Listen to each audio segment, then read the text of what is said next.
Picture this: 16th to 17th century Angola, a land of diverse kingdoms, rich cultures and fierce power struggles. As the sun rises and falls, so does the power of the realms, shifting and flowing like the mighty rivers that carve their way through the landscape. This was a time when the destiny of kingdoms was written in the sands of the battlefield, and the echoes of war drums reverberated across the continent. Enter the Portuguese, casting a long shadow of colonization over the African terrain. They arrived on foreign shores with the hunger for gold and ivory, and the thirst for dominance. Their ships, like ominous spectres, loomed over the horizon, bringing with them a storm that threatened to tear apart the fabric of African society. Amid this tumultuous era, a beacon of resistance emerged, a figure who would come to embody the unyielding spirit of her people. Nestled in the heartlands of the Ndongo and Matamba kingdoms, she rose, not just as a queen, but as a symbol of defiance against the encroaching Portuguese tide. Her name was Nzinga Mbande.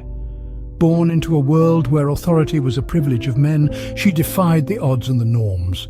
Her spirit was as untamed as the African wild, her mind as sharp as the warrior's spear.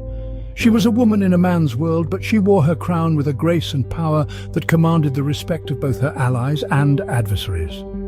Nzinga Mbande was not just a queen, she was a beacon of hope in a time of despair, a torchbearer of resistance against the relentless colonial onslaught.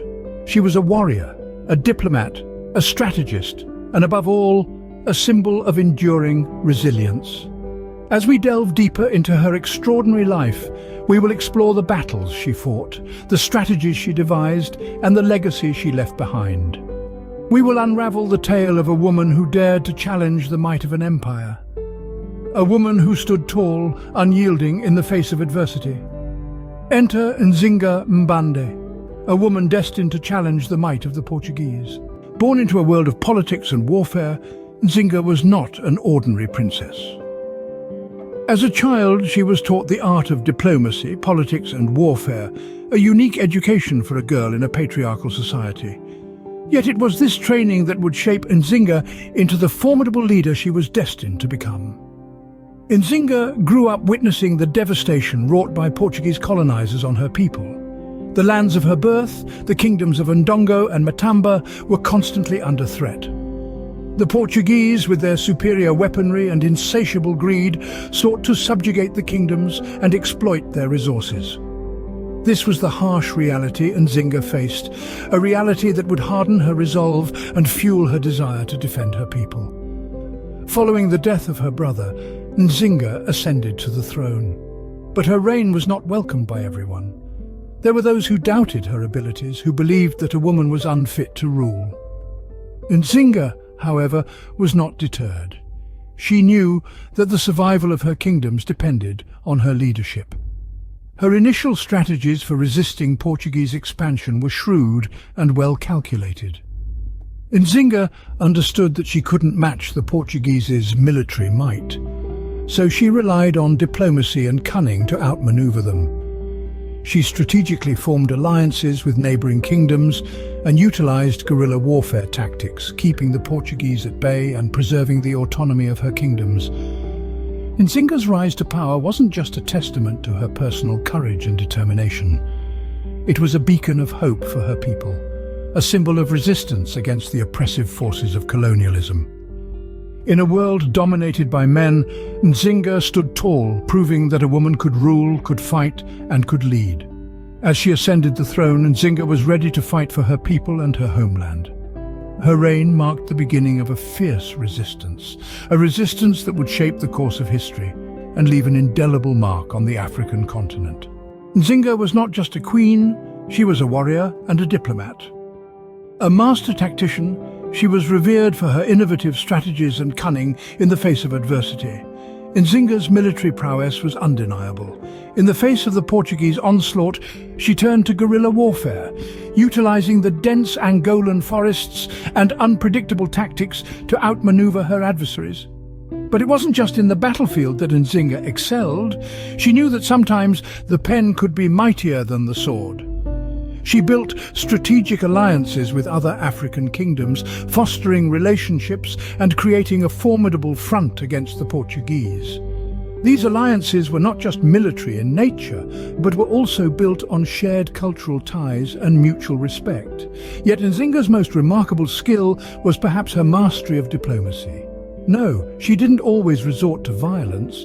In fact, she often used negotiations and cunning to outmaneuver the Portuguese. She knew when to fight and when to talk. She understood the art of negotiation, the balance of power, and the leverage of influence. One iconic story perfectly encapsulates Nzinga's diplomatic prowess. During a negotiation with the Portuguese governor, she used a symbolic knife and a basket. The knife represented war, the threat of violence if terms were not met. The basket, on the other hand, symbolized the potential wealth and prosperity that could come from peace. This was not just a negotiation tactic.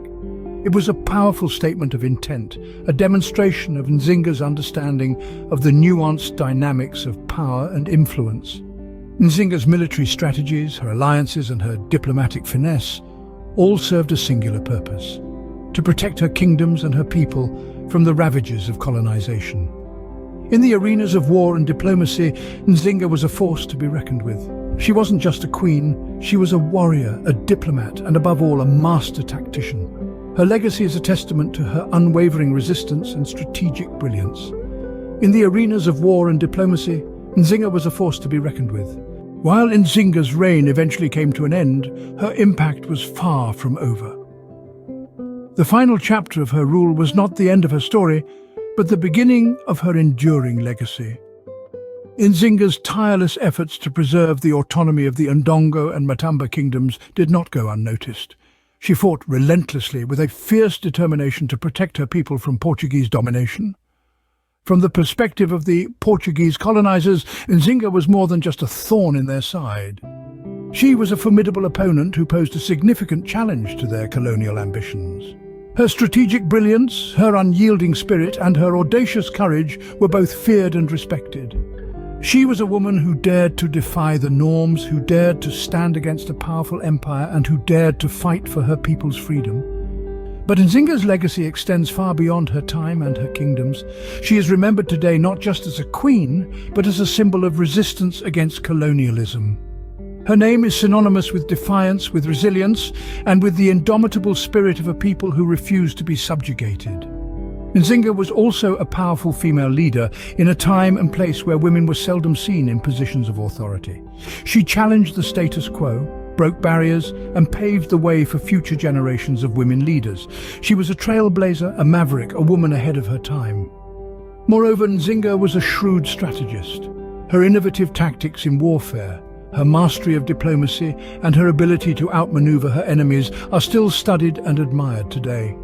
She was a visionary, a leader who thought outside the box, who was always one step ahead of her enemies. Nzinga Mbande, the warrior queen, continues to inspire and fascinate, a testament to her indomitable spirit and strategic brilliance. Her story is a beacon of hope, a reminder of the power of resilience, and a testament to the enduring strength of the human spirit. She was, and still is, a symbol of resistance, a beacon of female power, and a strategic genius whose legacy continues to endure.